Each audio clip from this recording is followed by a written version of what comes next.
De bond had van de veldcompetitie zijn. Hè. We gingen 8 wedstrijden spelen van de 14 van, nou ja, daar kunnen we eigenlijk geen waarde aan hechten.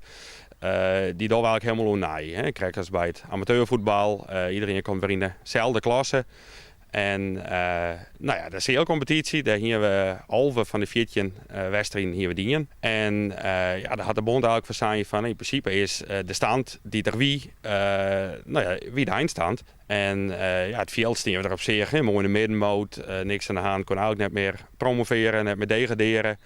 En ja, de zaal stien we ja, eigenlijk onderaan. Ploegen boven, dus weer in de wol. Konden we eigenlijk nog wel inhalen, maar hier naar 3 wedstrijden. En weer een paar spelers weer omkwamen, die er lang uitwest wien. En nou ja, het zou nog worden, maar ja, klaar, het kon niet meer. Maar ja, daar had de bond er eigenlijk wat op betocht dat zij mogelijk een tussenklasse invoeren willen. Dat is een tussenklasse onder de Korfbal League. Dat is het heegste, de eredivisie van korfbal.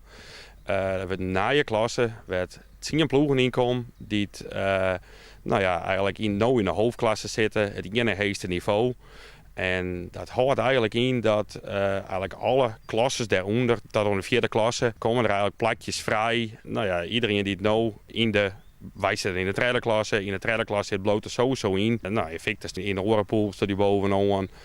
Bij dat spaart zo'n huizen bovenaan. Ik ga sowieso omheen, de nummer 2. Ik ga misschien ook omheen. Nou, daar hebben ze dus een enquête voor alle clubs die stuurt. Die koe van Oranje Thomas, die invuld worden. En een week de tijd alle clubs om dat in te vullen. En nou ja, dat neemt het bestuur van de Korfbalbond neemt dat mee in de beslissing om nou, die tussenklasse in te voeren, te ja of te nee. Ja, het is natuurlijk wel minder dan ons, want je kunt het net vieren en er is niemand bij.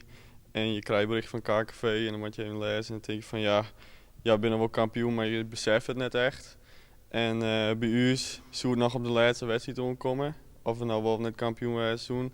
Dus dat zou echt wel een spannende wedstrijd zijn. En omdat dan een keer mee te maken, als je het nou verliezen, is natuurlijk wel hartstikke balen. Maar hij wil een keer meemaken om echt een kampioenswedstrijd te hebben. En dat hebben we nou net eigenlijk. En dat is wel het minste erom, denk ik. Want die kampioenswedstrijd, daar draait het al hier om. En daar werk je dan uit daar. Om, als het nog spannend is om die wedstrijd dan echt te spelen. En die gaan we nou net spelen. Dus dat is wel ja, erg jammer.